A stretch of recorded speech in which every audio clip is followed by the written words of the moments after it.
Iran, les femmes, comment elles portent, comment elles n'ont pas le droit de sortir, elles n'ont pas le droit de travailler, elles n'ont pas le droit de conduire, elles n'ont pas le droit de faire dévoiler leur visage même. Je crois qu'il y a là un débat qui est à la fois euh, une question qui est à la fois une question qui se rapproche des problèmes de l'identité, c'est-à-dire quelle est l'identité que vous avez? Est-ce que c'est celle que vous donnent les autres? Et est-ce que c'est celle que vous voulez donner aux autres? Et c'est celle que vous voulez avoir? Elle est toujours un peu prisonnière du regard des autres, c'est tout à fait normal. Je ne voudrais pas que l'Occident nous prenne pour ce qu'on n'est pas.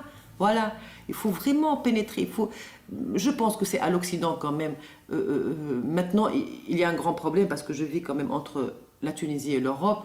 Le problème, c'est qu'il y a cette fermeture maintenant de l'Occident vers nous. Ça, c'est très grave.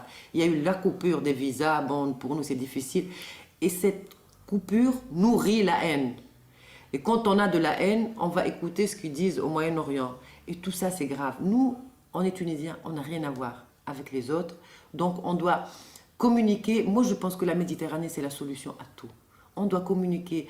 L'Occident doit venir, la Méditerranée doit s'ouvrir d'une rive à l'autre et on doit communiquer pour nous comprendre. Parce qu'il ne faut pas... j'ai remarqué quand même, en Italie, que je connais très bien, qu'il y a quand même des généralisations. Hein. Oh non, non, vous êtes... Écoutez, si vous avez des minorités chez vous qui font ça, la Tunisie n'est pas ça. On est différents. Il faut quand même que ce soit l'Occident qui fasse un pas vers le Sud. C'est le grand moment. Sinon, ça sera catastrophique. Parce qu'on ne pourra pas vivre les uns sans les autres. Malheureusement, avec tout ce qu'ils peuvent fermer comme frontières. Les gens vont continuer à aller, vont continuer à se déplacer. Ils vont déplacer la haine. La haine va arriver en Occident. Alors il vaut mieux traiter la chose ici, moi je pense. C'est la seule solution. Je dis que tant qu'on a une langue et un peu de cervelle, il faut aller se battre, il faut aller expliquer aux gens que les choses qu'on voit, les petits clichés qu'on voit ne sont pas applicables sur tout le monde.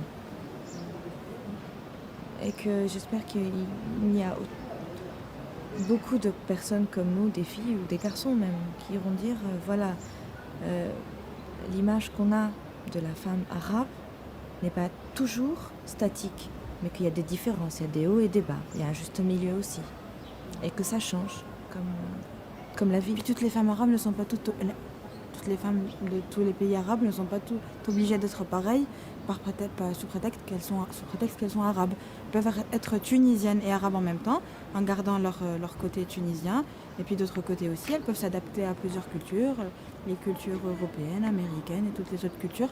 Et puis il n'y a pas d'image, il n'y a pas de vraie femme arabe. Il n'y a pas de femme arabe originale. Ça n'existe pas selon moi.